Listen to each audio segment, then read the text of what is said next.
Hi everybody. I'm not I'm just checking in with sound. I don't know if anyone's been talking, but I haven't heard anything, so I just want to make that known.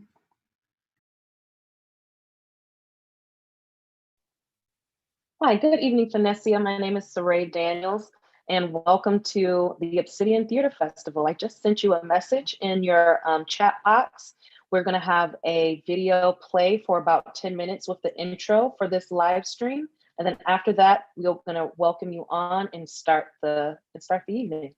And just so that you guys both know, and Saray for the next one, once we start, like for example, they might be able to hear us right now.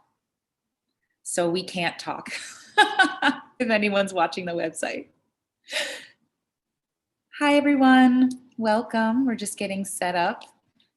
Got a little backstage glimpse at what's happening.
Welcome to the Obsidian Theater Festival's Sister Cities programming.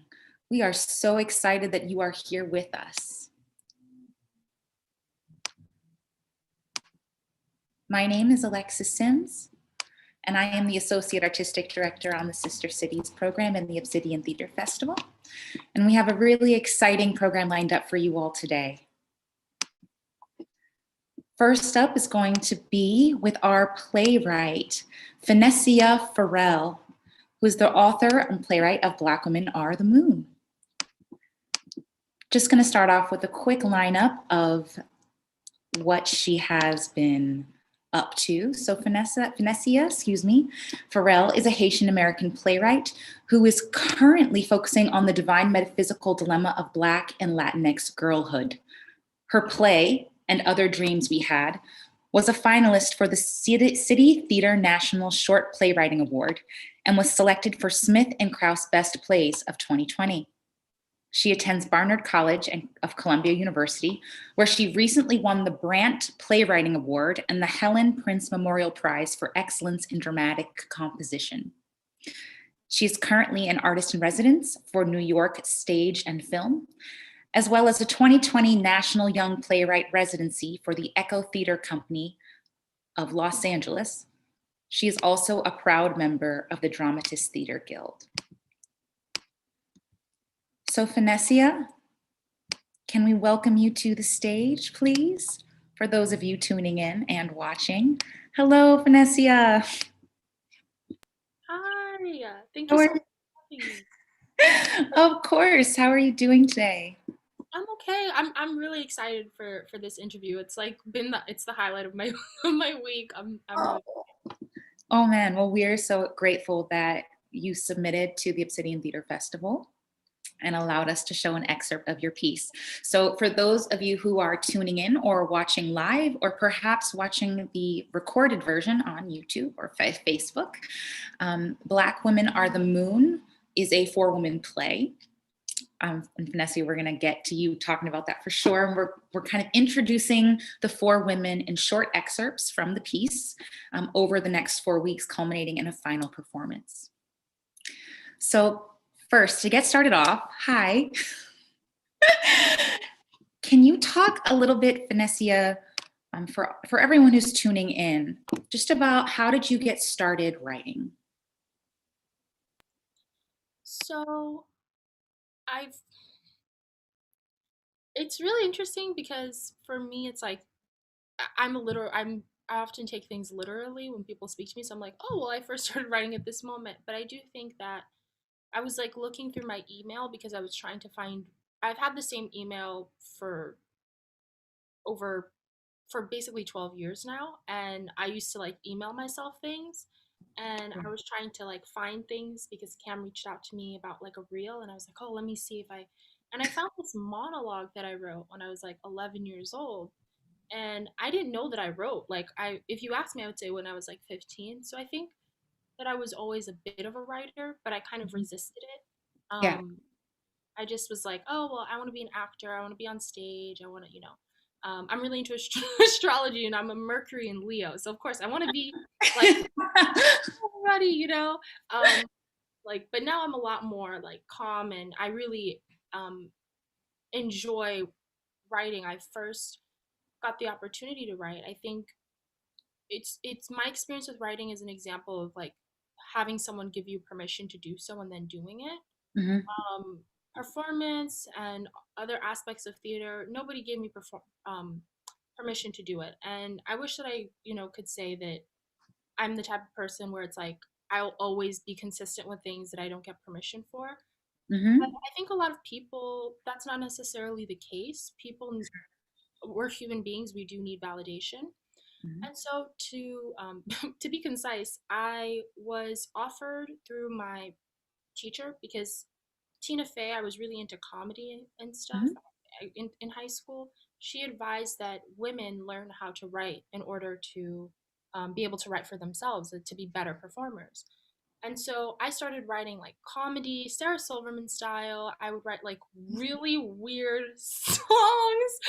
And my drama teacher, I was like, hey, there's this theater company in Miami. They're taking high schoolers, maybe submit some of your writing. And I didn't really know people.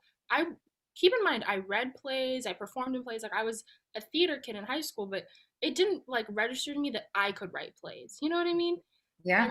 so, like, it was weird. I went to this event thinking it was like a screenwriting, and then it was a bunch of kids from the bougier side of Miami. I had to take like a 2.5 hour public transit route to get there. I felt like I didn't belong in the room at all. And it actually, that's the organization. Like I felt like I didn't belong at that organization, City Mhm. Theater. But City Theater, they actually showed me through their practices that I did. Like, oh, I'm a Cancer, let me not get emotional.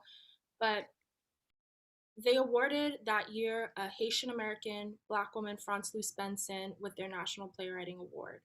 So, my first introduction to playwriting, I saw a Black Haitian woman get an award for her writing and telling her experience about low income Haitian Americans in Miami who owned a bakery and experienced violence. That was wild. I never thought that that was going to happen. And then, she came in and she taught us, and she didn't know this, but they let us like perform our little monologues that we wrote. And I wrote like a really weird monologue, and she was like, that was good. And she doesn't know this, but like her telling me that, I was like, oh, well, I can write then, Like I then decided to like keep writing because I'm so sorry, I'm an emotional person. I decided to keep writing because somebody told me I could do it, that I was good at it. And so I I kept going. I then wrote um a play for like the district competition, like thespians, like they're such a great organization. And I then actually like it was about my own experience with public education, and it was wild, I think I put my all into it.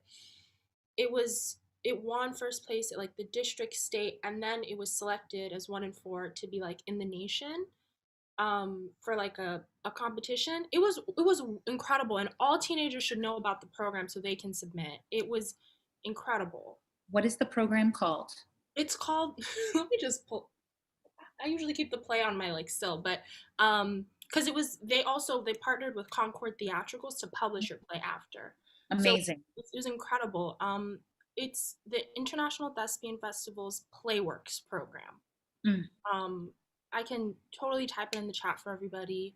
And after that experience, like I didn't really have a choice because everyone's like, well, you're the girl who writes plays and stuff. It was like, like, oh God, like I was just like, okay. But I actually like it wasn't just about the awards, like that all stuff is cool, but it's it was really about like having something that I wrote about my experience. And like I wrote it in my college application essay, but like, yeah, I got an award. Yeah, my play got published. But there was a Black girl at that festival when my play was read, and she ran into me and she started crying, and she was like, you said the things that I feel, and I never feel like people understand that. And she was just so emotional. She was like, thank you. And I was just like, oh my God, like, I was 16. And so I felt like, okay, well, like, I don't really know what I'm doing in terms of writing. I had no real training. I wasn't, like, I just read a lot of plays, and I followed like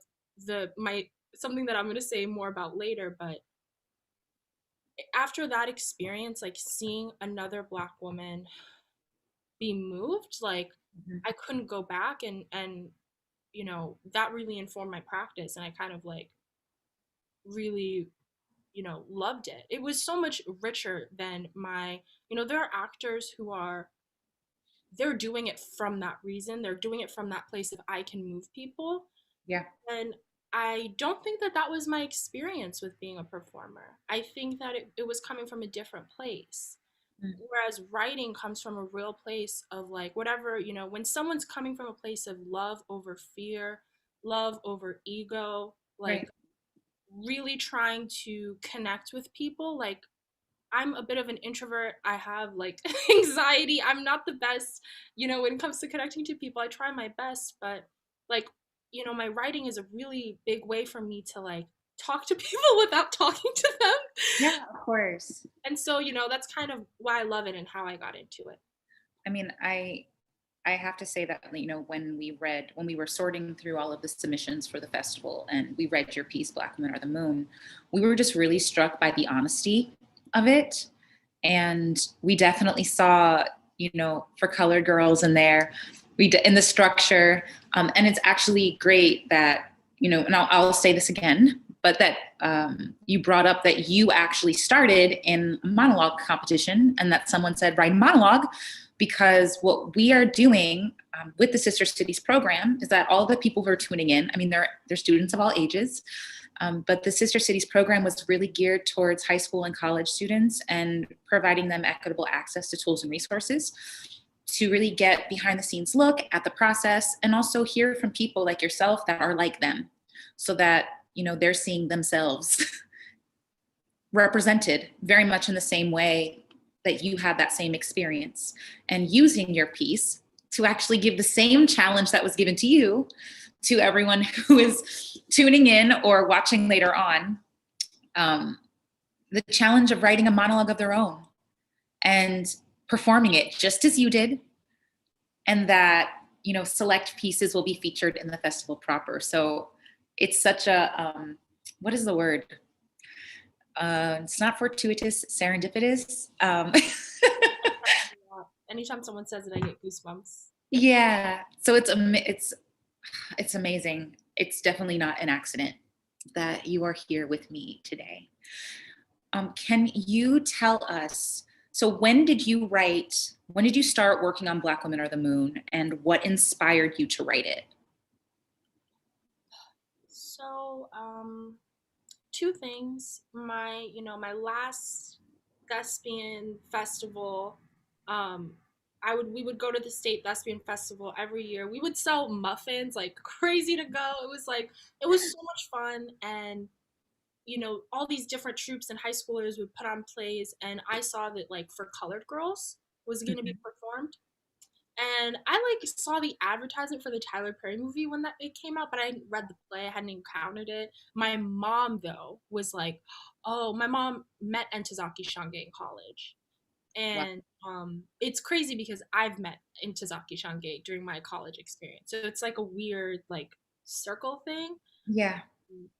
But my mom met her, and so my mom was like, "Oh, this is gonna be a great movie," and I always remember that. Like, my mom and I would go to the movies a lot. I always remember that moment of her saying that to me, and I remember the commercial and just being so happy to see Black women on the screen.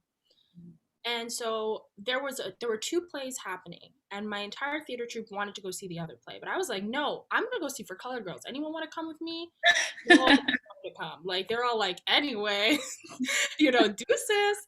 I was Right. like, "Okay, well, I really want to go," so I went by myself, and it was four Black girls from like North Miami, which is one of my favorite areas. I used to be there a lot when I was a kid, and they or more than four. I can't all the colors, but granted, it was four Black girls, and they performed it, and it was the most beautiful. I've seen it professionally. I've seen it in so many different ways. There's nothing like seeing young women take on that piece, because I think they're coming from a place of like, this is freeing me from something because I can't talk about this right now. This is where I am right now.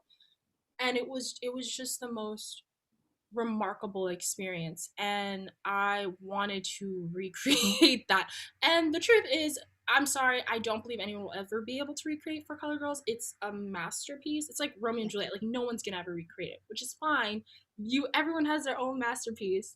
Um, but that year, coincidentally, I was processing a classmate of mine passing away. Mm. Her name is Narisha Talbert. I have a link for her mother's story because her mother is a really wonderful advocate against gun violence. She was killed in an instance of gun violence. And I didn't know Narisha too well, so I don't want to say that I was like heartbroken. It was definitely weird and traumatizing to watch someone that you went to school with just disappear into thin air. It was like my first time encountering like death like that. Yeah. Um, but watching her friends, who were also Black girls, their senior year, have to mourn their friend and move on and just act like people were not holding them. they weren't being cared for warmly. They were just kind of like, all right, let's go. And it felt like, the whole thing of when violence happens to women, particularly Black women, it's almost as if we deserve it, so people don't really regard our pain. That was the implication. And so that was kind of my entrance to the piece, and I tried to keep kind of my own distance from it, but I wanted to explore, and I think that's why it came from a place of truth. Is, it wasn't for anyone to see, it was really for me. I used to, like, late at night write it while I would sit in my room and stare at the moon, and that's kind of where I got it. And I would think about her, I would think about her friends, I would think about how I didn't know how to talk about to them about it. And I thought about all these other instances of violence that Black women and girls experience. Yeah, I mean, it definitely, I feel like exactly what you're talking about is why a lot of people turn to art as a means of expression, because they don't have the words or they don't necessarily have the support. And so it's a great outlet and a great tool to use. And unfortunately, gun violence is not a rarity in a lot of communities, and just violence in general and struggle in general. And, as as a Black woman, like I think we just have this expectation that we're strong and that we're like super people and that we don't feel things as deeply or aren't as devastated by things. And I think that resilience is often sometimes mistaken for the absence of the feeling. And one of the things, there's so many things that I love about your piece. And I know that you have some other things in the works, and I want to talk about those as well. But, you wrote this like letter to the reader, and there was a playlist at the end of the play. Like, here were some songs that I was listening to when I was writing this play, and that inspired me, and it made me feel seen. That was really amazing. And I remember listening to those, and even when we were having auditions, like sharing that with the women who came in so that they could get a sense of the world that you were creating. And I just remember you wrote at the end of the play, like, thank you for taking the time to read this. I never thought anyone would. I really just wrote this for myself. And I think that's why it read as so truthful. And that's why all of the women feel so real, because they are.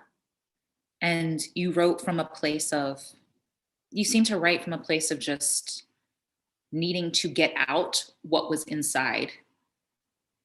And it's really beautiful. So if you have not had a chance, for those of you tuning in live or watching us on Facebook or YouTube, in the recording on www.obsidianfest.org, there is actually, we will week by week be posting the recordings onto the page so that you can review and meet these women bit by bit before the final wrap on our last fifth week.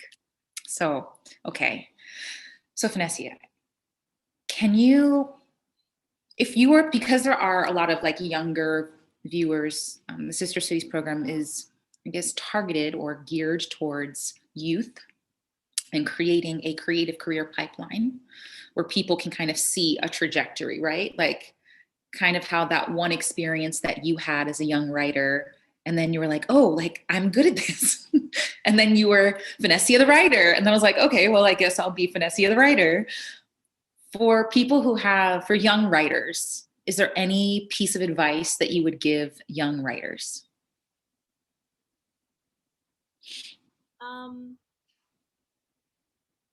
Two things, three things. Okay, I'll make them quick. No, you don't have to. Oh, okay. I feel bad because I like this. The first piece of writing advice that I got from like one of the quote unquote OGs of writing, Marcia Norman, who actually directed her play, and then I didn't know, I met her at that City Theater event, and that's where I was like, oh, this is weird. Like, the fact that doesn't I don't believe in coincidences like that. I believe that there's always someone kind of like, I do believe in spirit guides and all that. But she gave 3 pieces of advice. She said, you know, if you want to be a really great writer, there's just 3 things you have to do. You have to make theater. So it doesn't mean you have to, it can be your plays, but it could be other people's plays. You can direct them, you can act in them, you can be the stage manager, but you have to be in the process. Like, be in process as much as possible. Read plays, like just read them, you know, as much as you can. I try to read as many plays like that summer. I think I read like 50 plays. Like I like theater. And so I'm a bit of a nerd. um Just a little bit. You just like it slightly. yeah, and I'm also like, when I get into something I go like like that. Um I recommend reading as much theater as you can, but you know, you can be selective. It doesn't don't I wouldn't read, if I read something in 30, but reading bad plays is helpful too, but excuse me, I should say bad plays, but plays that do not resonate with you. Because there are some people who are considered greats and I'm like, not resonating. You know, resonates with white supremacy, doesn't resonate with me. Um, That's real.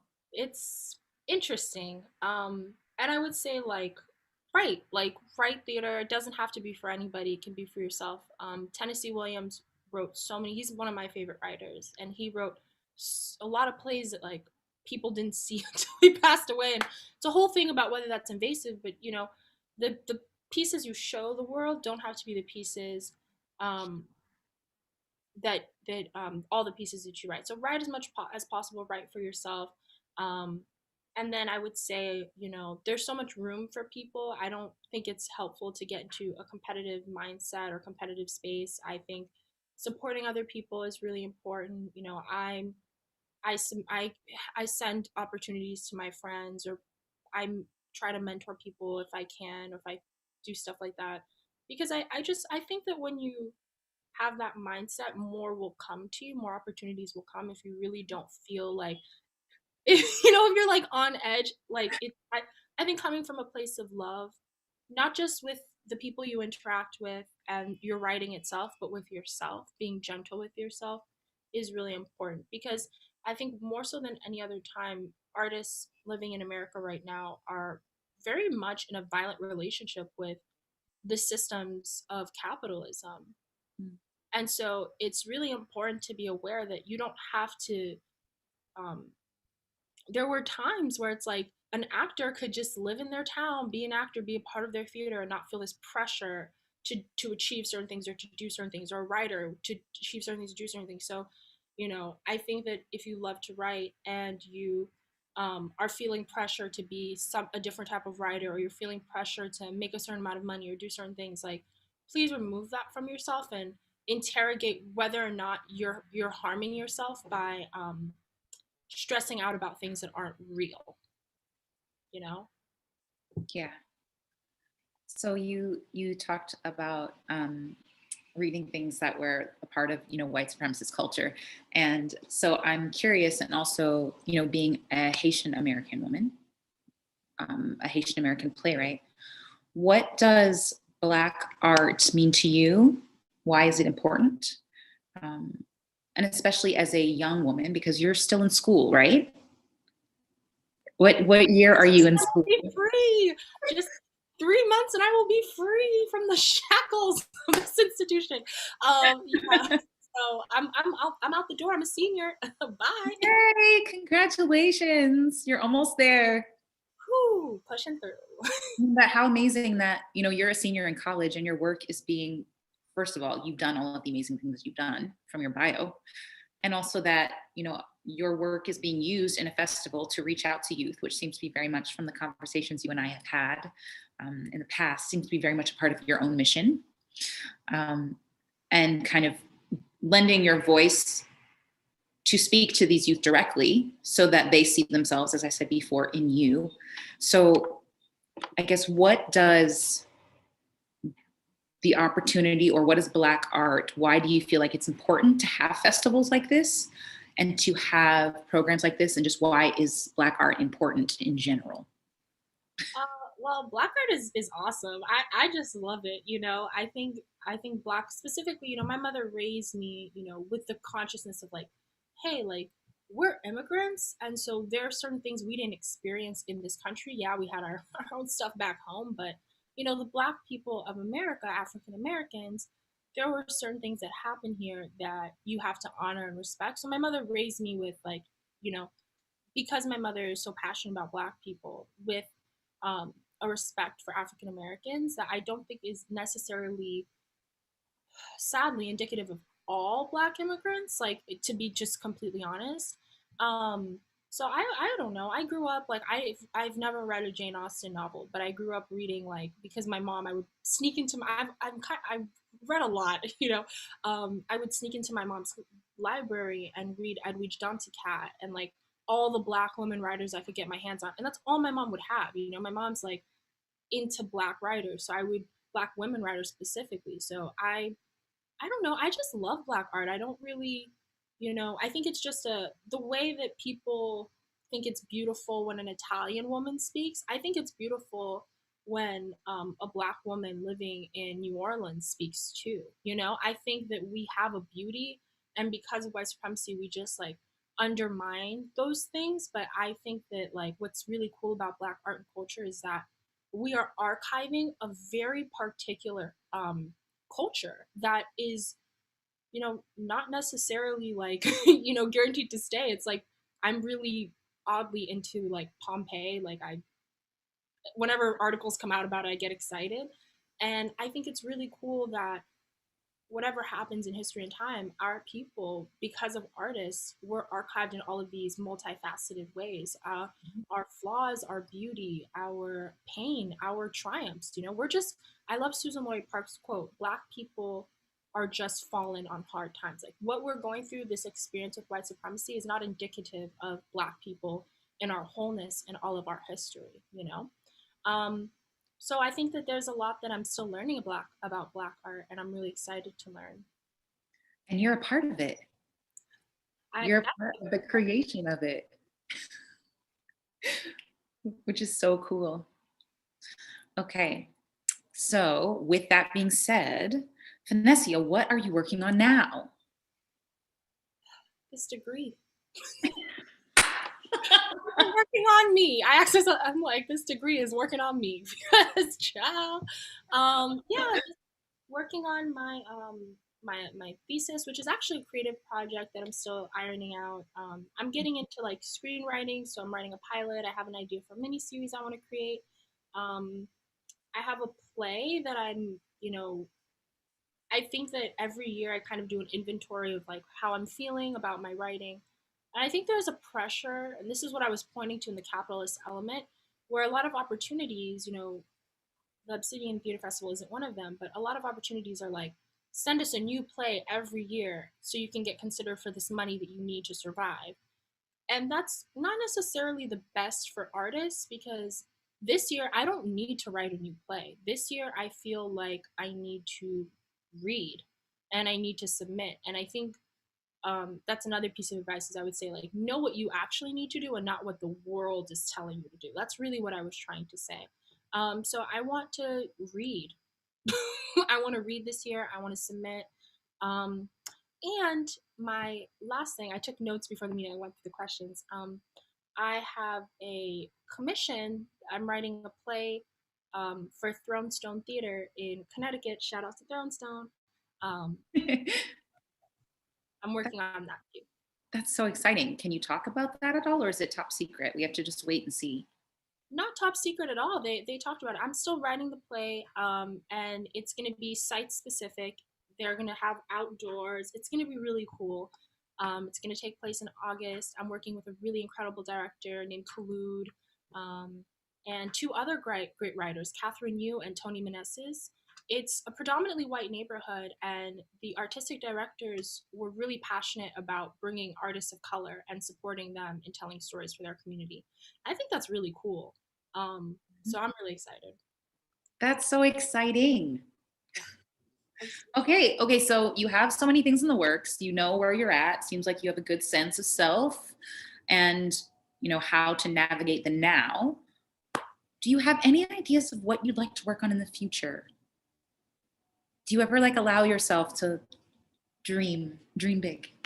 Libra moon, absolutely. I'm like so into astrology. I'm sorry. Okay. I would like to like. There are some mini dreams. Like I would love to, adapt Breath, Eyes, Memory into a movie one day. That's a book by Edwidge Danticat that like changed my life and taught me so much about my mother, which was interesting because um, it's just a Haitian woman writing. I would like to see my plays. What's really crazy is I've done all these things, and because of Zoom, I've been able to see more of my work. But I've Mhm. never had, other than the commission, I've never actually had a professional production of my plays. So I think that would be like the next step, hopefully. Well, listen, Vanessa, we're looking for plays. So I know that you sent me, your other play that you're working on, Black Girl Joy. So let's keep in touch because I know that one of our goals is to support emerging artists. It's the goal of the festival. And we want to continue that throughout the years, plural, just going to manifest that. And I know that we're going to be looking for work. So I can't wait till we have a breath, like a moment to actually, dive into your play. And I know that you are really proud of that piece. And, we talked about that before. So look at the universe. We're just manifesting things. She's 10 steps ahead. I just follow. I I just I go with the flow. So can I ask you, so I have my little questions to the side. So in Black Women Are the Moon, what is something, so it's a story, can you just tell us in your own words what Black Women Are the Moon is about? Black Black Women Are the Moon is I knew it. for it's about the loss of black girls. It's about the loss. And yeah, I think that's and the loss through various forms of violence that go unseen and unspoken about and And it, about our relationships to each other. I'm sorry. yeah, no, excuse me. I didn't mean to interrupt you. It seems like it's also about the ways that we manage to survive sometimes in spite of those things, and the way that we support each other, and the things that we share with each other and the things that we don't share with each other, and how that can be very isolating. So since it is about women, so it's for women and it's about women, I feel like there's a lot of lessons in there for women or for female identifying persons. What is something that you would like non-female identifying persons to take away specifically from Black Women Are the Moon? To trust us and to watch, you know, people don't always have the ability, the mindset. Like we react to trauma in many different ways. So Mhm. people don't always have the words, women particularly, don't always have the words to say, doesn't feel right. I'm not okay. And so I think that when you see something or when you feel something, you know, you don't know what someone's going through. You don't know what someone has encountered. I mean, statistically speaking, there's a lot of things that women are going through, especially right now with the pandemic and domestic violence. And so I think it's important to like it's something that I didn't have the words for at the time, I think, when I wrote it, but seeing us as like for full human beings, people with dreams, right? These women are talking about their dreams, what they liked, what they missed. And I think it's important. Um, I think it's important for non women to remember that we're not just you know, the women you see on porn were not just the bodies you see on Instagram, or, you know, the mother who cooks for you. Like, we have experience. You don't know what your mother's experienced, you don't know your grandmother's experienced. Like, these things are real. And so be gentle and kind is what I would say. There's a lot I would say, so I'm sorry if that was jambled, but that was a question No. I was sitting with for a while. Yeah.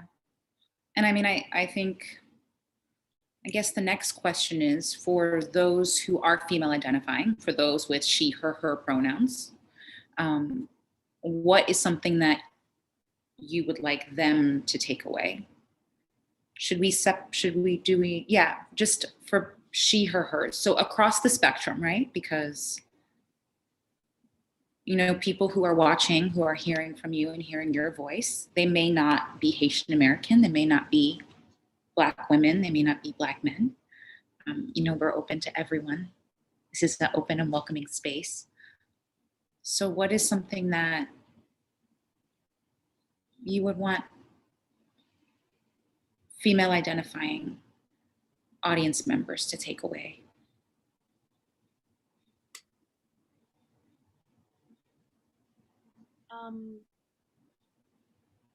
Just had it.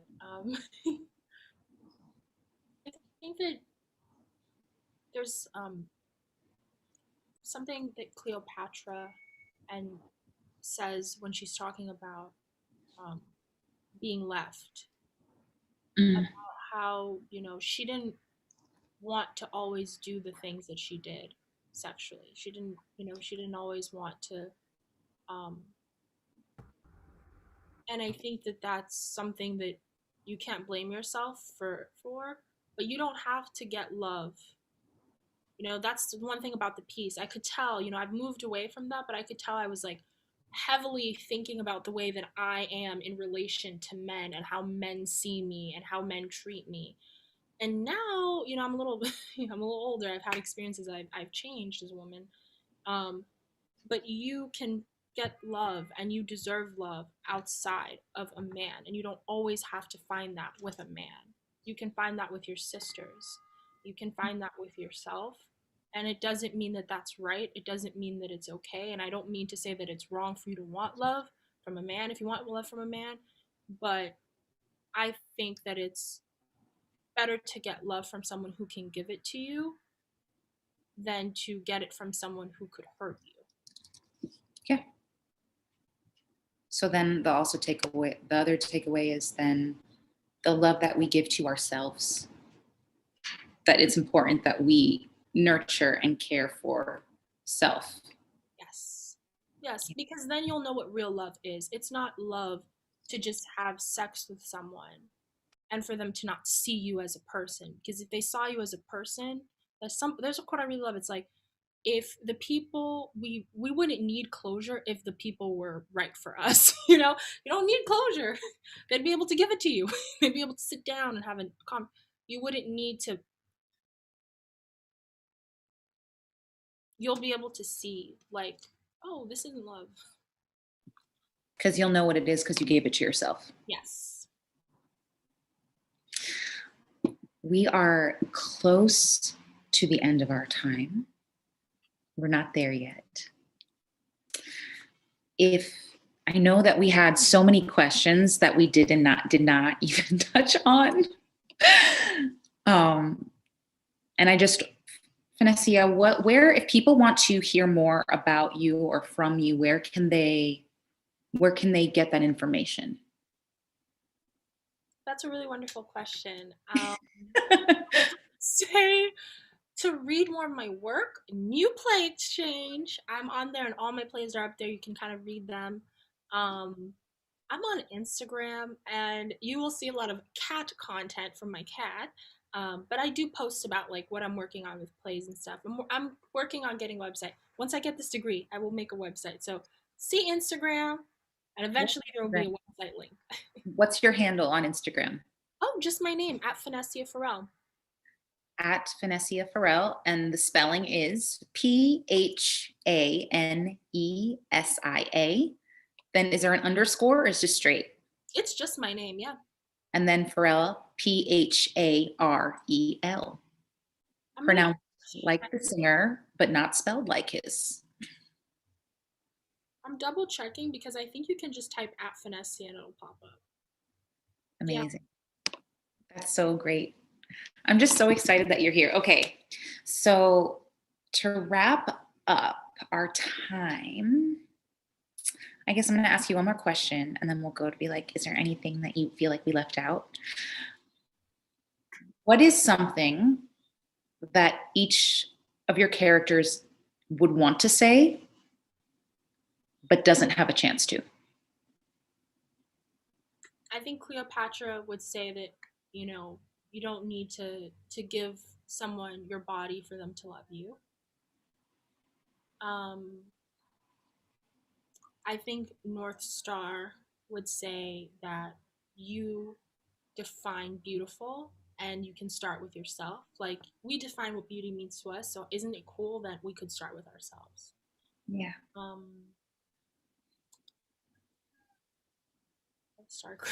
Why am I forgetting the characters to my own play? Let me put Sunday. Oh, Sunday. I feel like Sunday is a character that I learned from. And so with her, I don't know if there's anything she wouldn't say.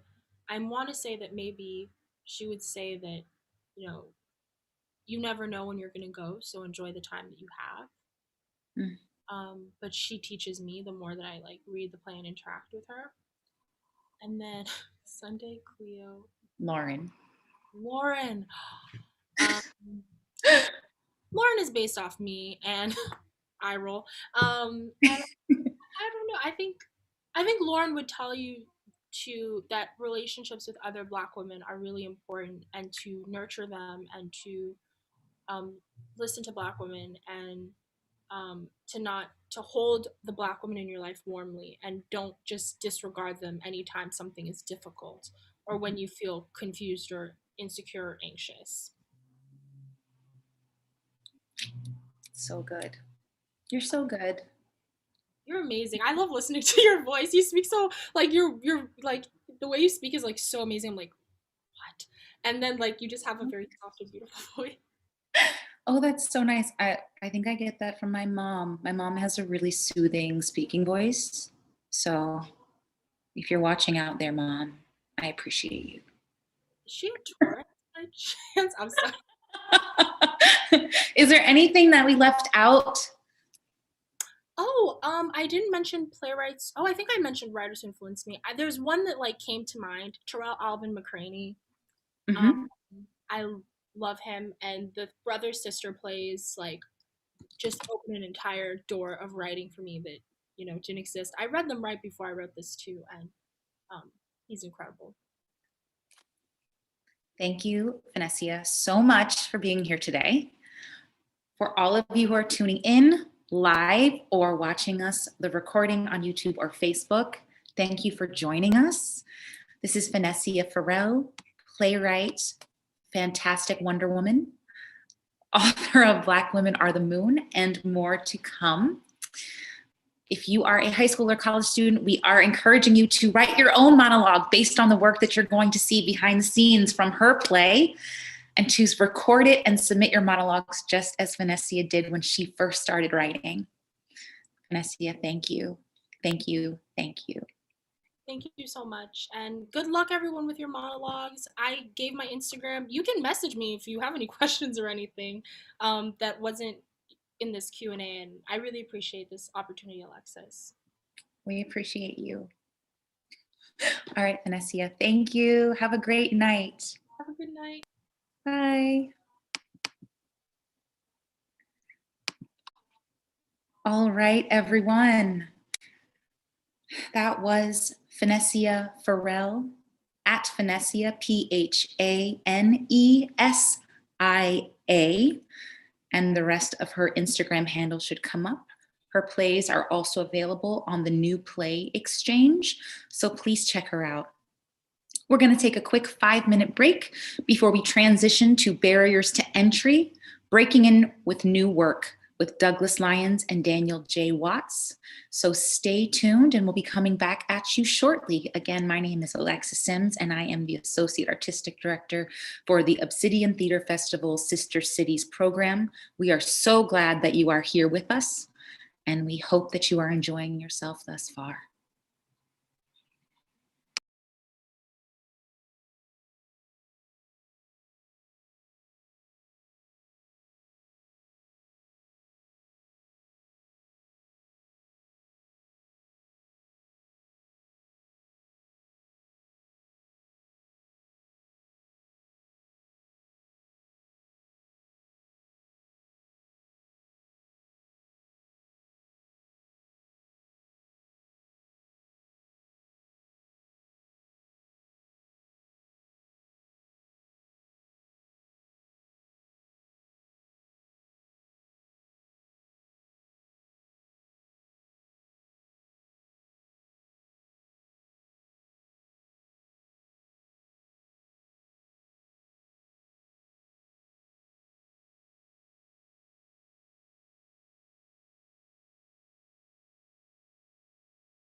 All right, everyone.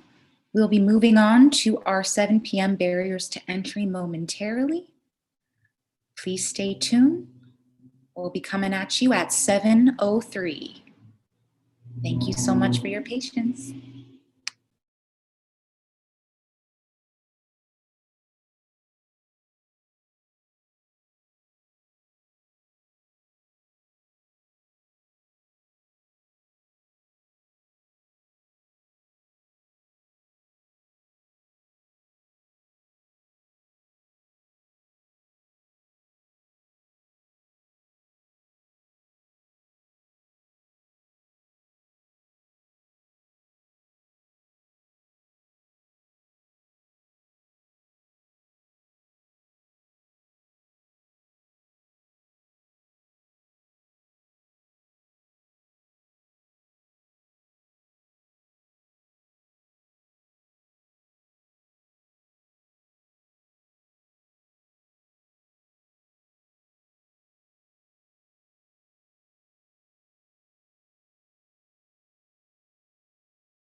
All right, everybody. Hello, welcome back to the Obsidian Theater Festival Sister Cities program. Today is Thursday, February 18th, and we are kicking off part 1 of our Barriers to Entry series, Breaking In with New Work. We hope that you tuned in and saw Vanessa Pharrell, who was with us earlier, and we are about to get to know Douglas Lyons and Daniel J. Watts. My name is Alexis Sims. I am the Associate Artistic Director for the festival, and my pronouns are she, her, hers. So we're going to get started off with a couple of bios about these two fantastic gentlemen. Douglas Lyons is an actor, writer, director, composer, and playwright. He's also the founder of the Next Wave Initiative, a scholarship program dedicated to supporting the future of Black theater artists. He has acted on Broadway in Beautiful, in the original cast, as well as The Book of Mormon, and is the TV writer of Fraggle Rock on Apple TV. He's the playwright of Polka Dots, Off-Broadway Alliance winner, Best Family Show of the Atlantic Theater Company, and part of the duo Lyons and Pakchar. Our second guest, Daniel J. Watts, is a BFA graduate, of Elon University's musical theater program. Daniel J. Watts is a 2020 Tony Award nominee and Outer Critics Circle Award winner for his portrayal of Ike Turner in the hit Broadway musical Tina. He's appeared in 9 Broadway shows, including Hamilton, Memphis, and After Midnight, to name a few. His TV credits include season 3 of The Marvelous Mrs. Maisel, seasons 1 and 2 of The Last OG, Blind Spot, Vinyl, Boardwalk Empire, The Night Off, Bloods, The Good Wife, and Broad City. Off-Broadway, he has starred as the title character in Susan Laurie Parks' Death of the Last Black Man in the Entire World, aka The Negro Book of the Dead, at the Signature Theater, and Whirl Inside a Loop at Second Stage. He's also the creator of an original work called The Jam. So with that, gentlemen, I want to welcome you to the stage. Hello, Douglas. Hello, Daniel. hello. You What's up, handsome friends? gentlemen. Hi. What's going on, friends? How you doing?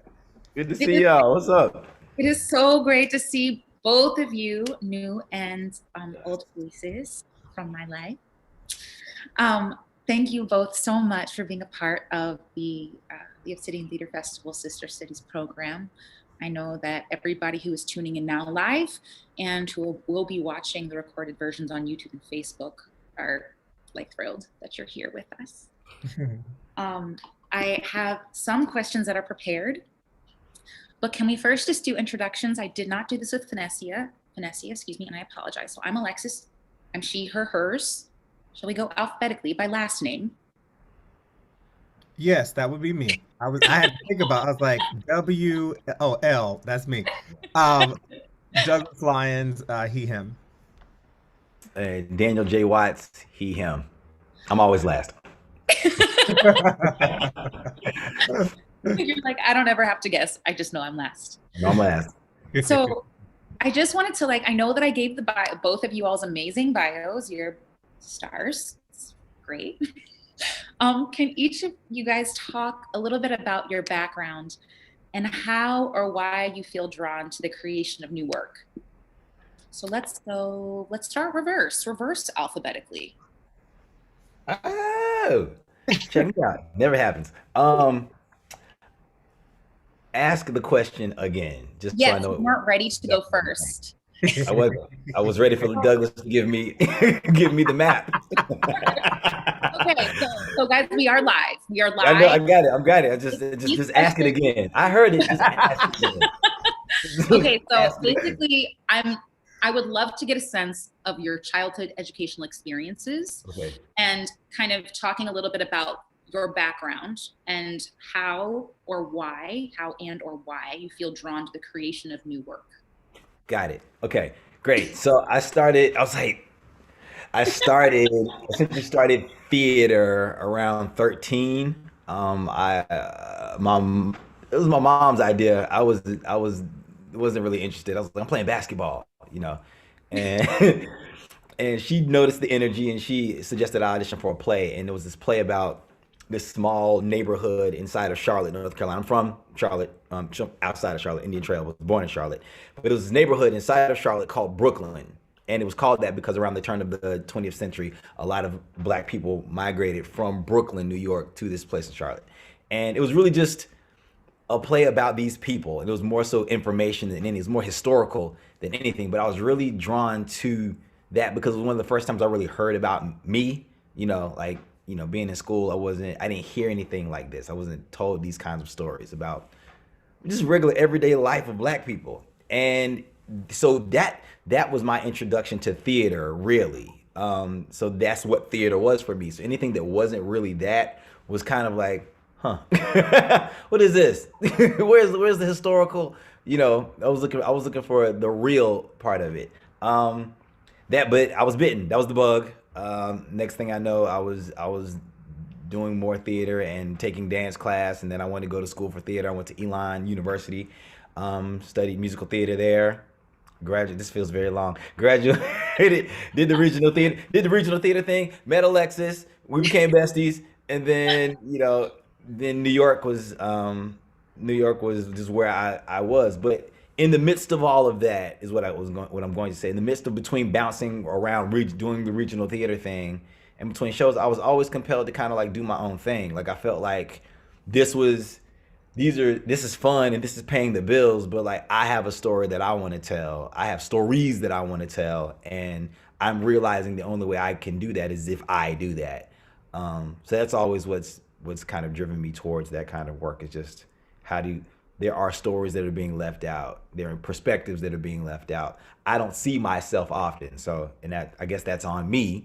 If I want to see myself, then I need to put myself out there. So that kind of was the driving force behind it. Douglas, go. Yeah.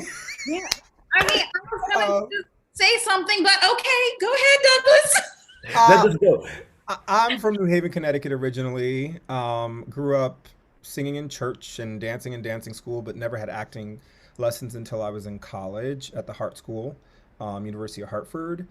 And I got the bug, I want to say when I was like 16, when the national tours of Rent and Cats came through New Haven, the Schubert Theater.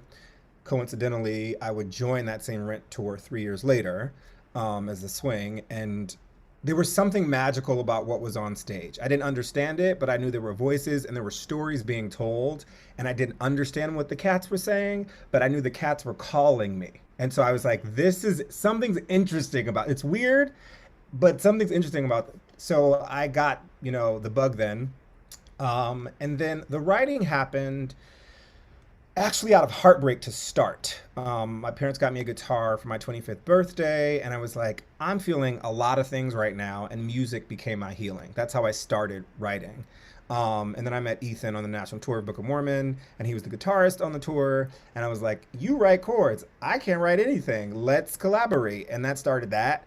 And then when I had the same epiphany that there is power in the American theater when the pen is in your hand, and it gave me an opportunity to write for the beautiful people that I know are extremely talented but don't get opportunities because of the system. So while I was doing beautiful, I was literally finishing a number, going downstairs, getting on my computer for 45 minutes and writing my future. And in a weird way, I was not booking all the Broadway shows I was up for, but that was a blessing in disguise because it allowed me to have the padding of a Broadway production contract that ran, for 6 years while I was writing my future. And I didn't even know it. So I call it destiny, honestly. And now looking back on it, I'm like, yeah, this is purpose. And it allows us to tell so many stories at once. You don't have to be in the room every day once that story is up. And Polka Dots has been done over 60 times around the world now. It's like I can't keep track. And isn't that beautiful, right? And it's also a way to honor our folk with our pen. So that's why I'm into new work, because the old work is dipped in a lot of things that don't serve us. Dipped. Just the squint. Dipped is a good word. Dip. Haagen-Dazs dip. Okay. Okay. The tea, the sip. I love it. So gentlemen, oh man, I feel very inspired right now. Just like have to say that. Yeah, it's just amazing. all that you guys have been able to do, and specifically as one of us breaking in with a new work that you're breaking in and having the successes that you've had. It's just one of the reasons that it was important to have both of you here is so that all the people, the Sister Cities program is geared towards youth and creating a creative career pipeline so that youth can see how they can feasibly become artists, that if they have something to say, they can be connected with like a college program if they decide to go to college, or go straight to New York, or, you know what I'm saying? That there is a way for them to be a person that's creative and still have successes and have a life. And to see people who look like them, who are doing that. So I'm just gushing because I'm so proud. I'm also just so inspired. So I'm just gonna go to the next question. So since you all are, well, and this is kind of interesting. So since you all are creators of new work and have also worked on established pieces, can you talk a little bit about how your process differs between the two? So when you're creating something new versus working on something that exists already. And then maybe this is something that early career, what was it like for you the first time you worked on a new piece? I guess, Dan, you kind of touched on that, Douglas, do you guys kind of get what I'm asking? Yeah. I'll kick it off. I think from the acting perspective, understanding that, and writing on Fraggle Rock taught me it's really about the best idea in the room. It ain't about you. It's never about you, boo. It's about the show and trying to get the best story told. So from the acting perspective, realizing where you fit into that puzzle piece and not being in your feelings about it, and not taking it personal, because the producers and the creatives on the other side of the table have a visibility of a product. You are a part of a product when you're an actor. And creating new work from the business mind that I have is understanding how I can stay true to my voice and infiltrate that system of product, but always staying authentic to what I want to say. And so being a part of that as an actor actually taught me a lot about just, what it is to invest, producing, right? Like creative team, conversation, the pressure, the long hours. There's a ton of behind the scene work that you don't see from the writing perspective. And it's why I'm so vocal on social media, because I think people think shows just pop up. They don't. They take a lot. There's a process, a lot of yeses and nos and rewrites. And, a project right now, we've rewritten 4 songs in COVID for that project. So I'm always very open about the process, because I think it's important for young folk to know, like, if you want to maybe be on the other side of the table, study the people. Like in tech, when you could be in your dressing room, sit like 2 rows behind the tech table and listen if they'll allow you. Learn what's going on, so you're not just showing up and signing in, that you're really educated on the workings of the business. Daniel? What am I gonna say after that? No, I'll piggyback that and talk about that you kind of started going to is the clock. There's a difference in clock when you're on the creative side of it from the inception versus once the contracts are signed and it's like, we're putting this up in 6 weeks, right? It's like 6 weeks is it, that's what you're dealing with, versus all the time it took for this thing to cook, right? The process in having an idea. A lot of the work that I do with the Jam, a lot of times is me compiling things that I have done over time and seeing how they fit. So like something that I wrote 11 years ago now rings very, very differently and is synonymous with this thing that I wrote last week. So now I'm like, ooh, I can go get that. But that's been cooking for 11 years. It's been sitting on a shelf, not doing anything, but just marinating. And now I have I have purpose for it. So the clock, I understand the clock differently. There's not so much of a rush personally when I'm creating the work. Once contracts get in, once you start dealing with people and producers and all of that, then the clock starts. But having the time, and this is what I teach my students, is like, take the time to let it cook. Like it doesn't don't try to, I'm not interested in, we write things like, I'm not interested in you turning in something. I don't care about your 35-page script that you wrote in 15 minutes versus if you gave me a scene that is steeped steeped in thoughts and care and reality and is looking ahead while looking backwards. I care about that. I care about quality over quantity. So I think that's really what is one of the bigger things is you're if you have time with a process, if you've been with a workshop from the reading, the first read, table read, and then then there's a lab, and then whatever, you'll understand that process more than something that's been like happening for 10 years, and you're the last piece to get put into that puzzle when it goes to Broadway, and you show up and do the gig. That's kind of like the main difference.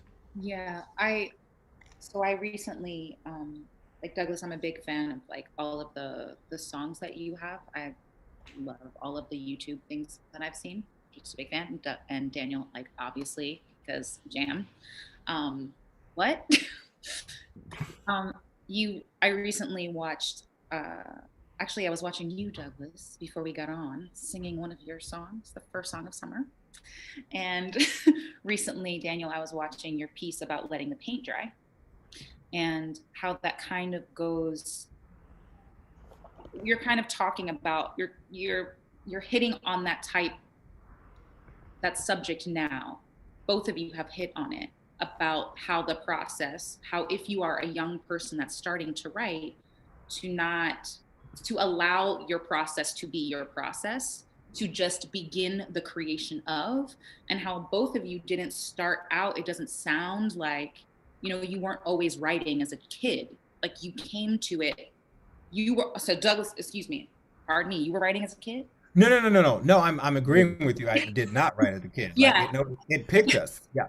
Yeah, it like came to you later on from living your life and having your experiences and then finding an outlet, which is different than the young woman who was on right before you all, who was in her senior year of college, and she started writing when she was like 13 or 14. Right. Well, that's when I started. I was writing, but I wasn't writing for creative purposes. I was writing for outlet purposes. Can you talk about that? Can both of you talk about the differences between, or when you started writing for outlet purposes, how was that useful, and is that useful in your creative process now? Yeah, I think whatever you're doing, like Jay-Z Jay-Z never thought he could be a rapper because it was fun. He's like, this isn't working. This is what he was just doing it anyway, but every day him and his homies would hang out, and then he'd go home and write a rap about what they did, and then the next day he would like spit it back to him. But he was doing that every day. So he's developing craft, not trying to it's just what he was doing. So the next thing he knew, he had all this material. He had all this craft. And that was the same thing with me. I was just writing because I felt some kind of way. And, I was in sports and stuff, but I realized that wasn't enough of the outlet. I needed to like put something down, and then I felt better. And it was over time I realized like, Alexis, when we met, like I was writing, I just wasn't doing anything with it. It was just, I wrote this. Here's another thing I wrote. But after a while, after being in New York for it, at that point, the first jam I did was 11. So I had been here 5 years. After being here 5 years, I realized I had accumulated all this stuff, phone full of stuff, laptop full of stuff that I wasn't doing with. And then I could look back on what I had and go, oh, I can use this and use this and use that. And I remember that's how I got into it. It was at a dance studio. It was at a dance studio. What? New dance group? Was that the studio? Your first? What? The jam? The first jam? It was it was called the Tank at the time. Now I think it's called 45th Street Theater, on the little theater on 45th Street, like going towards 9th, between 8th and 9th. I feel like I saw on like South Side Street. Before you even were in a theater. It That was was Words. Oh, no. You're right.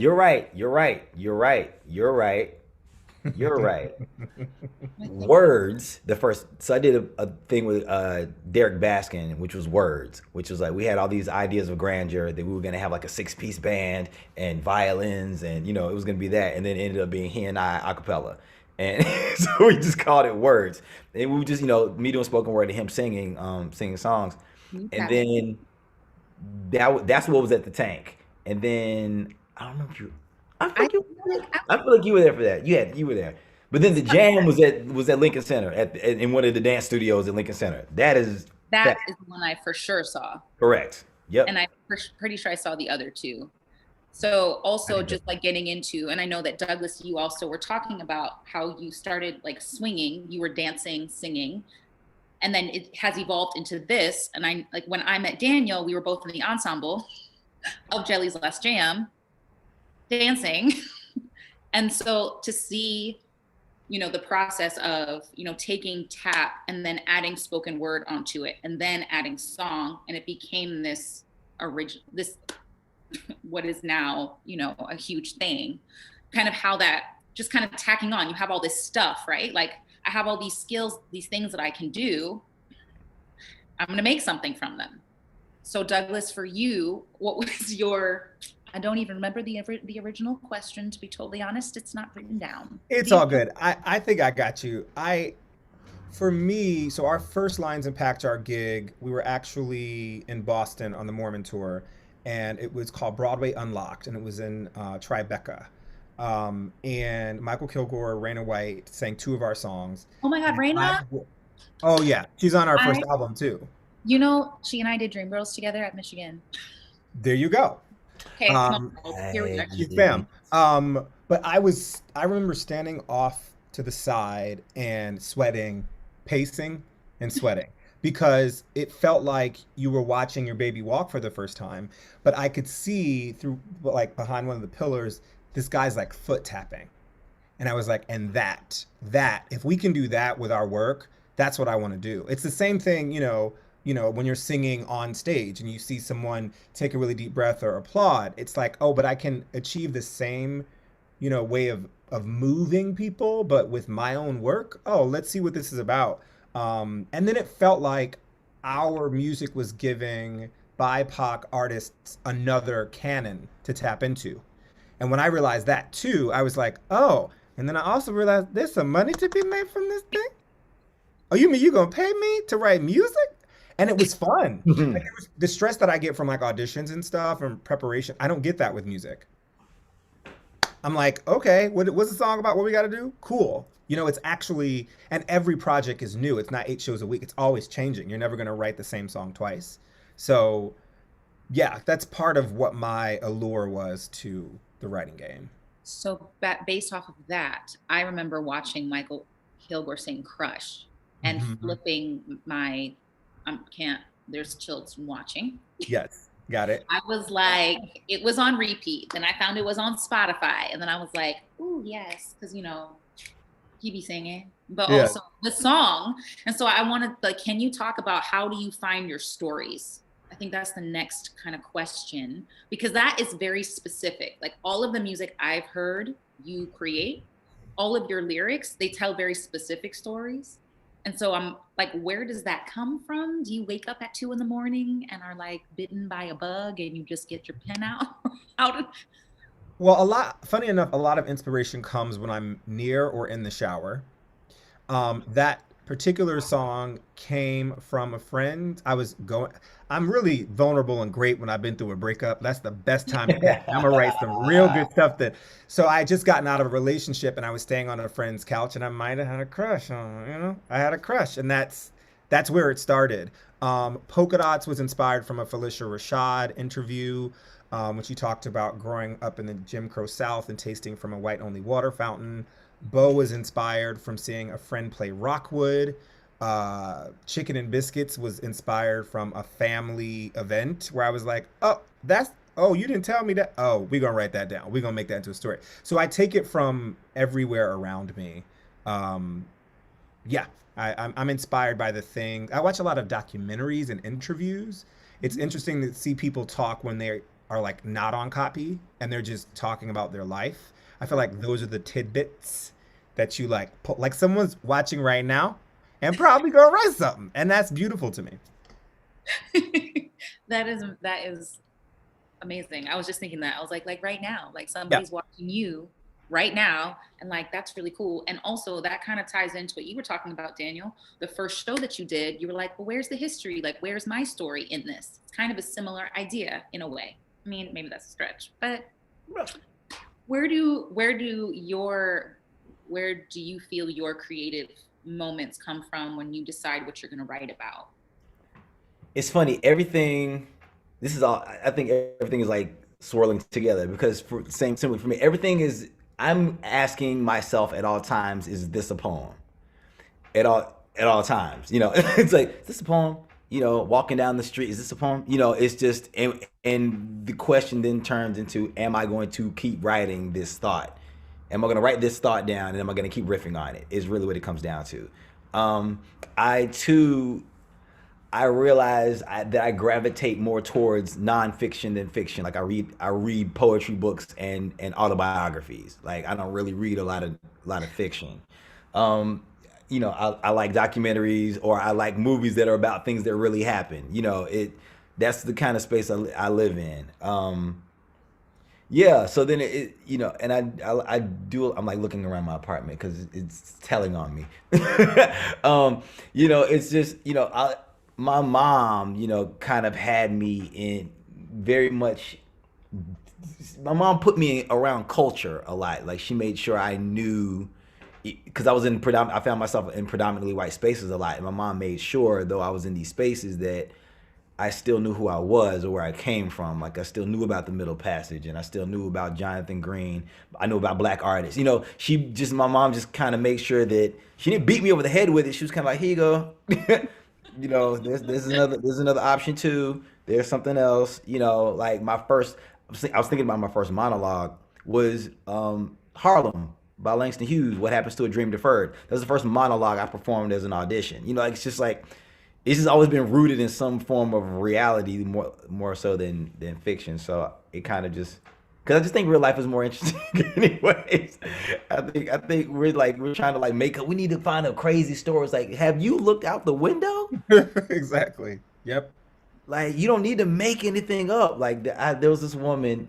I mean, the homeless business right now is skyrocketing in Harlem, and there was a sort of a fight trying to break out amidst the people down there. But this one woman kept screaming out, "Where's my coffee? I had it." There's people arguing about something real, and she's like, "No, where's my?" And everything stopped while they helped her find her cup of coffee that she had placed on top of the fire hydrant. They're like, "It's right here." Okay, thank you, because I knew I had it. But yeah, and then they got right back to it. I'm like, I don't need to make nothing up. This is Yep. Yep. this is real life is much more interesting than trying to make it up. Mhm. And I find a lot, I think people are creating fiction based on real life. I think people are taking conversations that they've had, things they've overheard, ear hustled at a coffee shop, and be like, "Oh, that's good." That is how it's happening in many Yeah. ways. So can both of you, I guess, talk about, I feel like um, in the songs, like for your songs, Douglas, and correct me if I'm wrong, but like how do you kind of transfer, since you are also similarly pulling from historical things, autobiographies, nonfiction?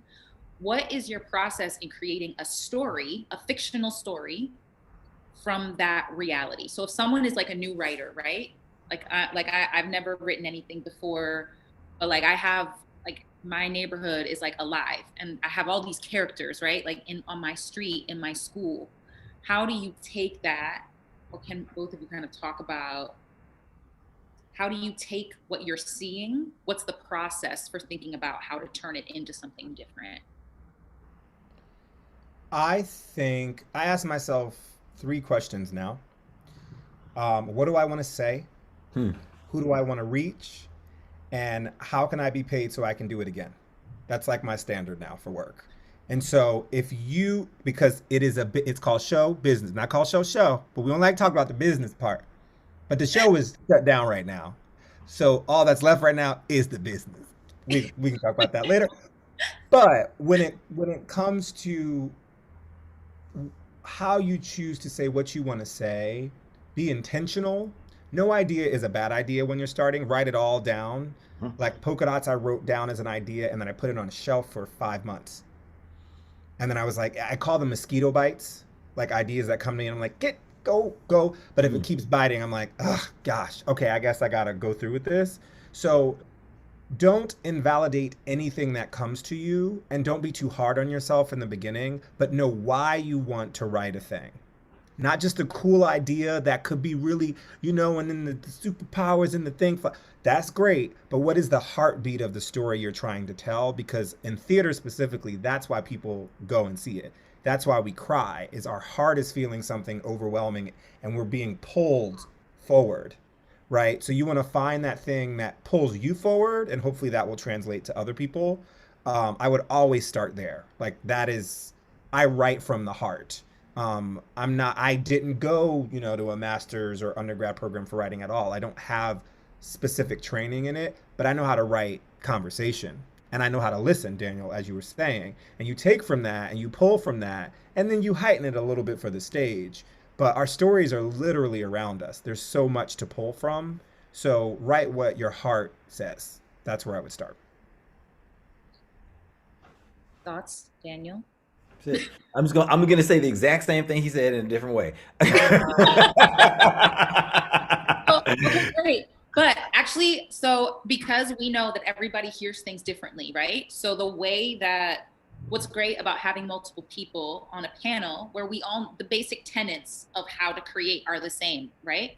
But the way that Douglas just explained it is going to be different than how you as Daniel is going to explain it, which different people are going to be able to hear what both of you are saying, which is why both of you are here, because your words and your explanations matter. So if you need to say the same thing again in your words, that is valid, Daniel J. Watts. Thank you for acknowledging me in my process. I feel seen and heard. Thank you. Like those three things, I'm gonna say it like this: reveal. So what do you have to say? Reveal, so that you can be relatable, so that you can boost ratings. It's the same thing. When we're talking about show business, like the why of the story is way more important than the glitz and the devices and all that stuff. Like what is the story? A lot of people fall in the pitfall of like, I got this idea and there's things and there's whistles and there's bells and it's it's extravagant and it's but what is the story, right? And then who is it for? Who are you talking to? And the answer honestly is you. It's for you, and it's what you have to say, and it's how you feel about this. Like, it's really, I wish I could remember who said this quote. It was like, someone was like, I write because it tells me, I spun it and made it my own, but it's like, I write because I learn more about myself. Mm-hmm. And it's, a lot of it, the unfolding of these stories are really just bits and pieces of, like, if it's a place, these are just different versions of myself in conversation. This is the more, this is the more opinionated person who speaks their mind, saying something to the part of me that, cowers and shelters when this person's around because I don't feel that my voice is as strong. And then this, these are just different parts of us having different conversations. My mode starts in spoken word. It starts in poetry. So I let that lead because I think it is important to really honor how you express yourself best. I think a lot of times you get caught up in both convention and what you've seen before. Like, it has to be like what I've seen before. It's like, no, it has to be what is authentic to you, because the storytelling is going to be that much more powerful. Like, no one can do it like you. I don't want to hear that version of the story because I've heard that, John Coltrane's My Favorite Things doesn't sound like the original Oscar Hammerstein version because it doesn't need to. We know that song. I want and that's interesting. I have heard the song before, but I haven't heard it like that. So let me hear it like that, because we're all telling the same stories over and over again. That's not the problem. It's just, how do we make it fresh? You make it fresh. What is your version of this story? Okay, so and let me piggyback off that real quick. Hit it. And we are telling the same stories all over again, but many of those stories have not been heard through our voice. Talk about it. And that is the shift that's happening right now in spaces. Is like, I've learned during this pandemic, I am not apologizing for taking up space and for demanding to be treated like my counterparts. And you may think you have heard this story before, but you ain't heard it in my voice. And there's a difference there. And there's something beautiful for Black people to take our stories and say, you've heard the white perspective of this moment in time, but not ours. And it's time for ours. Like, right now. Like, oh, this right second. Now. Yeah. Like Not now, but right now. yeah. So I yeah. sorry, go ahead, Douglas. No, that's it. That's it. Okay, I have two things that I want. You perfectly transitioned. You didn't even know what you were doing, but you managed to perfectly transition into the next part. But before we go to the next part, I just want to identify, like, for someone who is listening, who maybe doesn't have the experience, like, you're both talking about what is the story, what is the heart, what is the thing that you're trying to say, as opposed to just like Sally walked down the block. So can we just quickly give an example of the difference between saying the truth from self, like from the heart, what is the heart that's going to also attract someone else because it's truth, and just some idea? Is it possible for us to just quickly give some examples? Maybe how something starts versus what the fleshed out version could be, maybe in something that you already have. Sure. Go first.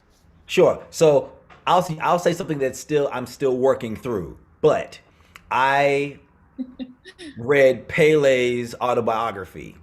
Pele is a soccer player from Brazil, is considered the greatest of all time, World Cups, most career goals. It was rags to riches. He had no money as a kid. He actually had no shoes as a kid. He didn't play in soccer cleats until he was 12 and then became the greatest soccer player of all time. Great. And I was like, that's a play. That's something. I'm going to write it. But that's all I was just thinking about was like, that story. What is and I asked Kent Gash. Kent Gash. I was like, this is the idea, the story I have. And he was like, great. So what's the story? What's it about? And I was like, it's about this man, his life. He was like, no. Why are you telling that story? And I was like, because it's a great story. He didn't have no shoes, and then he became the greatest soccer player of all time. And he was black. I think, that's something to talk about. He's like, great. But what is why are you telling this story? And I was frustrated first. I was very frustrated because I was expecting him to be on board with the idea, and he wasn't. That's brilliant, Daniel. And yeah, that's what I was expecting, and I'm glad he didn't do that because I would have ended up going down a rabbit hole of probably more disappointment. And not even that, it probably would have gotten made and it would have been terrible. That's worse to me.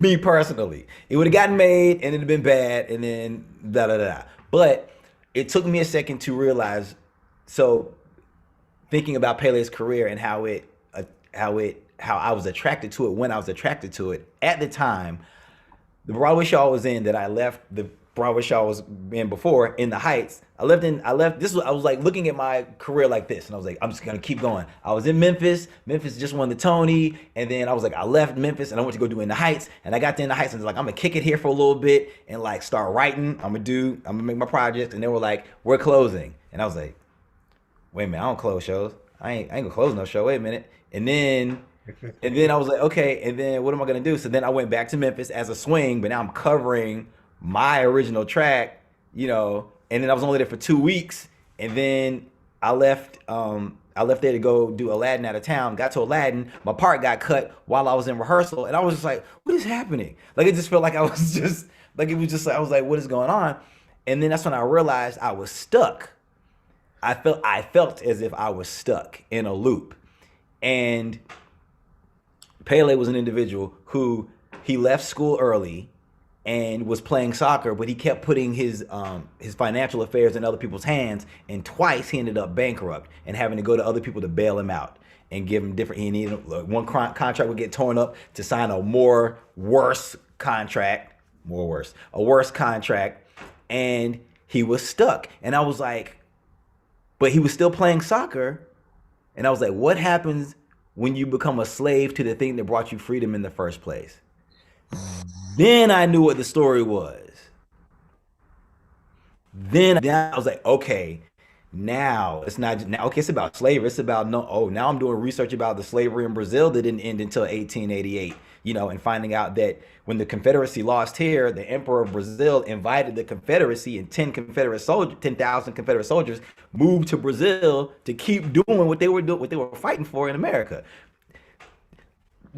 Stuff starts to cook. That's what I'm saying. When you start to know what it is and why you're doing it. Now and then only to find out. So it's not about being a slave to the thing. It's also while you are a quote unquote, while you are enslaved to something, where is the freedom in there? So like that is an example of, for me, of like, there was this idea that I had, and then I had to realize why I was telling it is because I was feeling like I was enslaved in this person's life. I felt some kind of kinship to it, and I wanted to help tell that story in a very interesting, fun way. Yeah, great analogy. Douglas? All of that. That's beautiful. But like that's the opportunity for inspiration, right? You see something, I would call that a mosquito bite. You don't know why your Yes. spirit is identifying with it or connecting with it, and then you realize, for me, it is often I now have a commitment with my pen to amplify Black women in the American theater. I am tired of seeing them have to hyperventilate and be oppressed center Right. stage in a spotlight to be in a production contract. And I think what's very important in this conversation, and I'm just gonna put this out there. I think we have to understand, though our stories make it to a certain level, what is the gaze in which they will be appreciated? Because making it up there, if it ain't for us, doesn't really benefit us anyway. It benefits the pockets of the people who go, oh, look at that. Look at, see, look at her. She hit that high note. She's up there, right? But is it serving us here? Is it feeding us? And many times it's not. And so my inspiration and the why is, I want to write my auntie, my grandma, my mother, my uncle. I want to put them in the American theater canon. So when I'm gone, there's a selection of options for Black actors to go, yes, yes. Because August Wilson did that for us. And he's just now really getting his due in the way that he deserves. And it ain't necessarily from the theater, right? It's happening more in Hollywood. So I'm always trying to heal. Like Chicken and Biscuits is a story of drama, and you may see characters you have seen before, but have you ever seen them heal like that in theater? So that's sort of my thing, is amplifying the people that I was brought up with and giving them space to be as messy and as wild as every other white character we've seen, because we're not usually allowed that, right? And to still be like fully rounded human beings. Yeah, Truly yeah. fleshed out, realized individuals. We're not features. We don't pop up in life. We exist. We breathe. We have pain, but we don't only have pain. We have joy. We got a lot of joy. And so that is my fuel. And I feel like I can accomplish a lot more of that work as a writer than I would ever be allowed as an actor. Which brings me to a question, which is the importance. You guys have already kind of talked about it, but my next question was going to be the importance of Black art, and how would you define Black art and Black theater? Wow. I'm gonna say this. I think that's a trick question. Yep. Because I'm so we are glad not. you said that, because we are not a monolith. We are not a monolith. You can't define us. Yeah. And I had to learn this during COVID. You know, Daniel, your childhood is different than mine. Like, my mother was raised in North Carolina, and she was the first to integrate of her siblings, Wow. right? But Yeah. I was raised in New Haven, Connecticut. So I didn't really get hit with racism until college, because that just wasn't tolerated. Like, people would be called out and punished, right? But there were some people that grew up being called out of their name every day. And so if that person wrote a play and I wrote a play, they're going to be two different experiences, but they both should take up space. And they should both be allowed to be Black narratives. Just like how, your mother is from North Carolina. You grew up in New Haven. Daniel, you're from North Carolina. I grew up in Alabama. So Southern, right? Like Southern roots, but totally different experiences, because I'm a woman, because of where the town that I grew up in Alabama at the time. So we're all, I asked you a question, then I started to answer it. Apologies. No, that's great. Well, I mean, it's the same as, like, you can live in the same household and have totally different perspectives sitting at the dining room table. Like, it's we've been forced to try to, we've been trying to, because we've been so separated and divided, we're trying to find places in which we, and then Assimilate. assimilate, and then also in doing that, this is the word, and also in doing that, it forces us to try to say what is us, Yep. And because we haven't had the benefit to actually be different, 10 different things, so it's a combination of us both trying to stay together while also looking at it on the on the micro level, and go, none of us are, we all walk very, very different paths, just simply being human beings. Yep. So Black, if you have HBO, I hope they take it off HBO and put it on PBS. Me and my friend Dana Ingram were talking about this the other day, but Black art, there's literally a documentary about Black visual art on HBO that was curated by Driscoll Douglas, and it's about 200 years of Black art. Watch it, because it does a very good job, even though it makes you want more. It's one of those things like, oh, I wish I had more information, but it talks about how museums, even when the few that were showing Black art, Black work, it was still being very curated. So you're still getting a very curated perspective of how much stuff is sitting in the basement, how much stuff is in people's art collections that you've never seen, of this person's work. It's important that we know, that we get our stories out there, that we know who we are, so we can get a more full perspective of the world that is Black. Right. And especially going back to what both of you were talking about, the mosquito bites, like stuff that you wrote 11 years ago that wouldn't necessarily be curated, but then found its way into your work that is now. But that wasn't necessarily happening in the past. Just to tie it all together. Okay, so because this is barriers to entry with new work, do you feel that based on your identity, you have faced specific barriers with the new work that you've created? If so, yeah. What were some of those, and how did you navigate around those? And if not, what do you think that was attributed to? I've had, I'll do a speed round. An artistic director asked me to change the name of my play. And he's not a Black artistic director, and he doesn't understand what Chicken and Biscuits might mean on the inside, because he was afraid of the stereotype. And the stereotype goes back to the mindset of the white audience. I didn't write that play for the white audience, right? So he didn't get to play, right?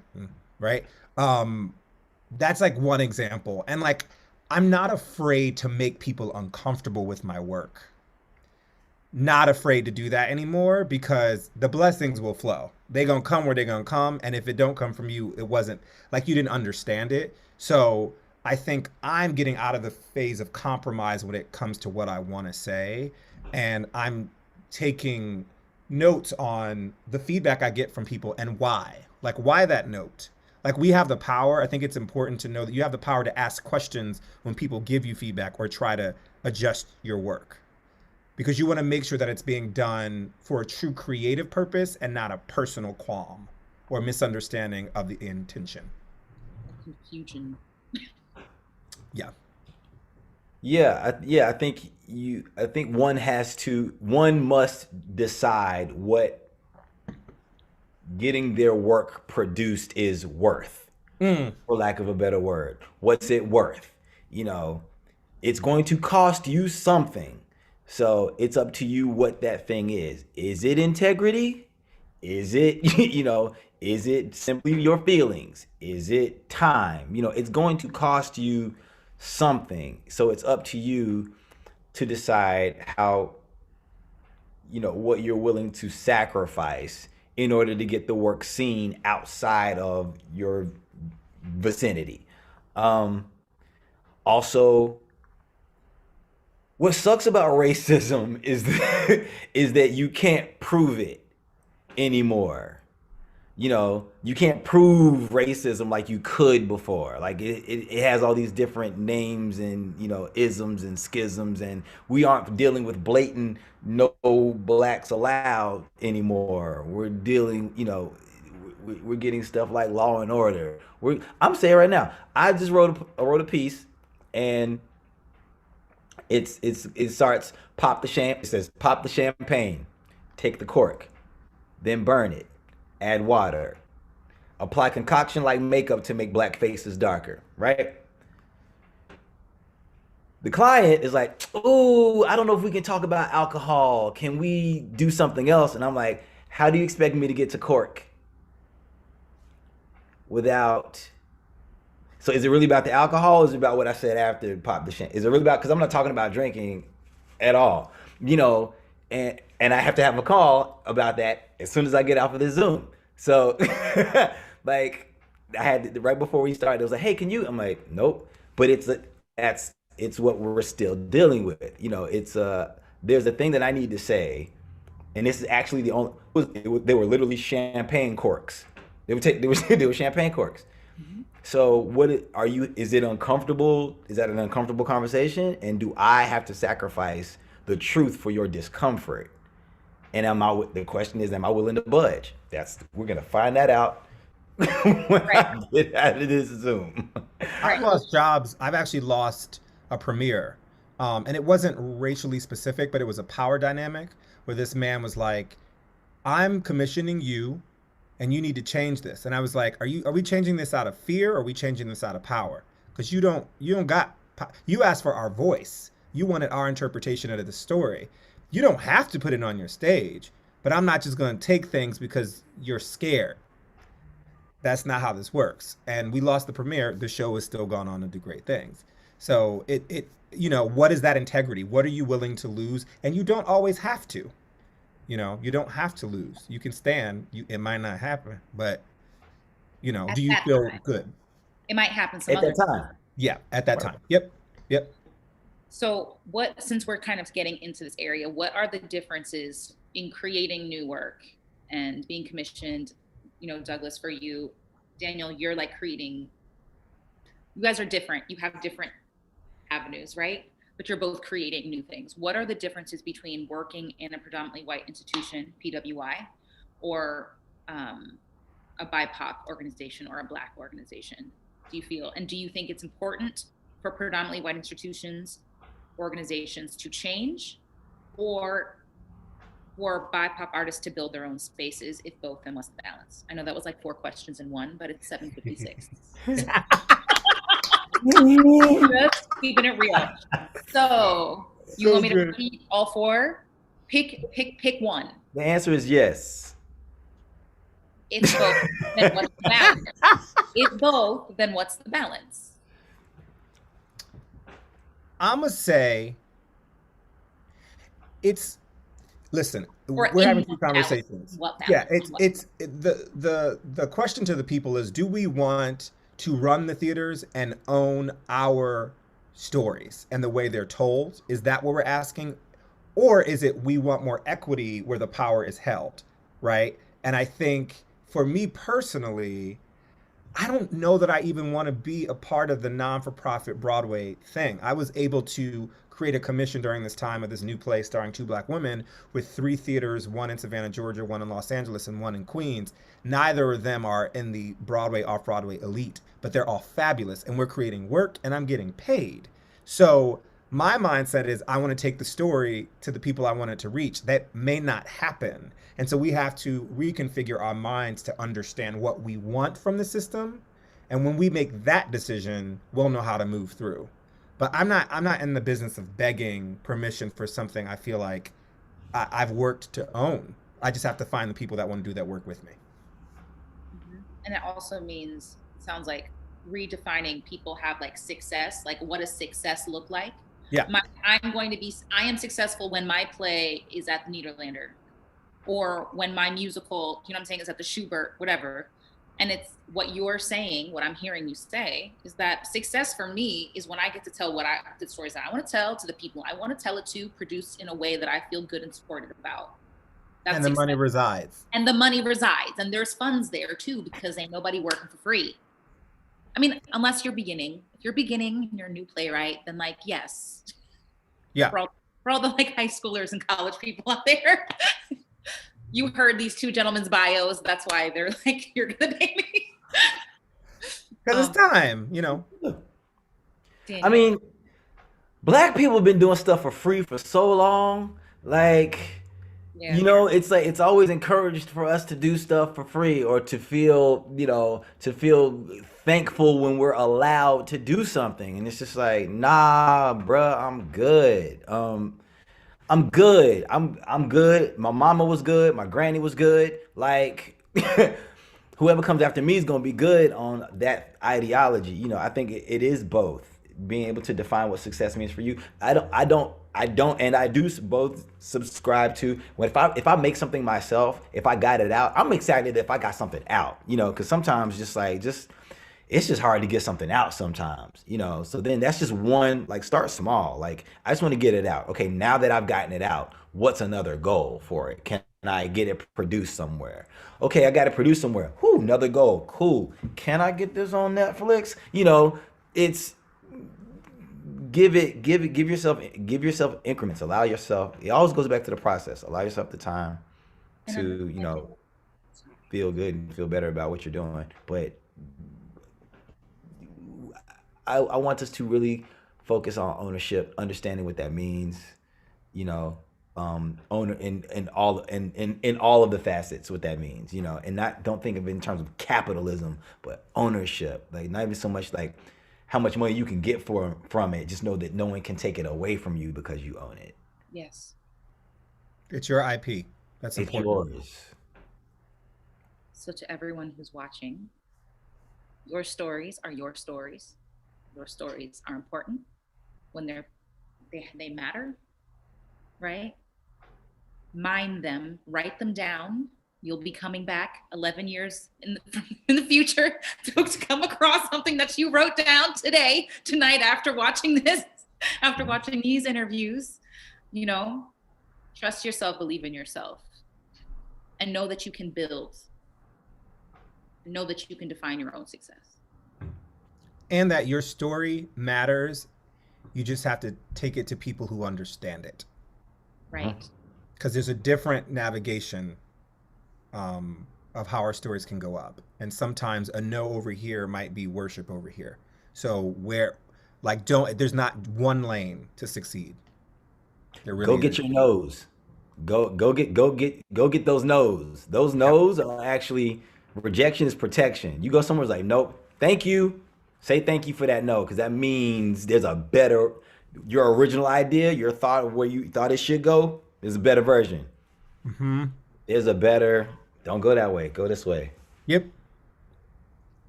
Gentlemen, thank you so much.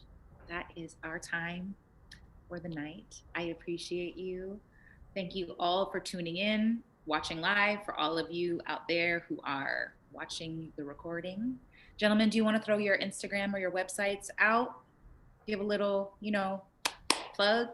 Chocolate Hipster on the Insta, Douglas Sings on the Twitter, lionsandpackjar.com. It's amazing. dwattswords@gmail.com and @dwattswords is everything. wattswords.com, no D on that one. We hope that you all have a wonderful evening. We're going to finish out this interview, and then our educational coordinator is going to come on and let us know what's coming up for the next day. So thank you so much, gentlemen. Thank you for having us, Alexis. Good seeing you, Daniel. Oh, it is you too, Adele. Always. Love you, Lex. Much love. Bye. Bye.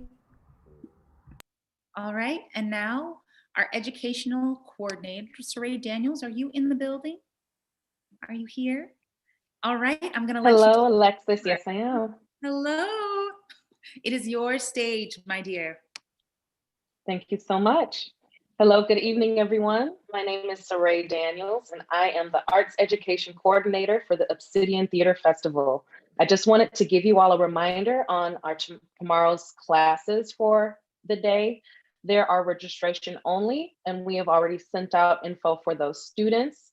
And we would like to let you know that your welcome guide can be seen and downloaded on our Facebook group. So you can go to the website, facebook.com, and go to our Facebook group, which is open, and you should be able to see, it's the very last post that has been posted. You'll be able to download the PDF for your work and preparation for tomorrow. And we want to make sure that you get an opportunity to write your own monologues, as Alexis has stated before. And even for those who have not or do not desire to write your own monologues, we ask that you please come prepared tomorrow with a 60 to 90-second monologue so that we can get to work and that we can get you guys on your way. Thank you so much, Alexis. My pleasure. Thank you, Saray. All right, everybody. Thank you so much again for coming to the Obsidian Theater Festival Sister City program inaugural day. We are thrilled to have you, whether you are watching us live or tuning in to this recorded on Facebook or on YouTube. We've got an exciting series ahead, 5 weeks culminating in our featured content. March 25th through 27th. For more details, please visit www.obsidianfest.org. We hope to see you tomorrow. Take care.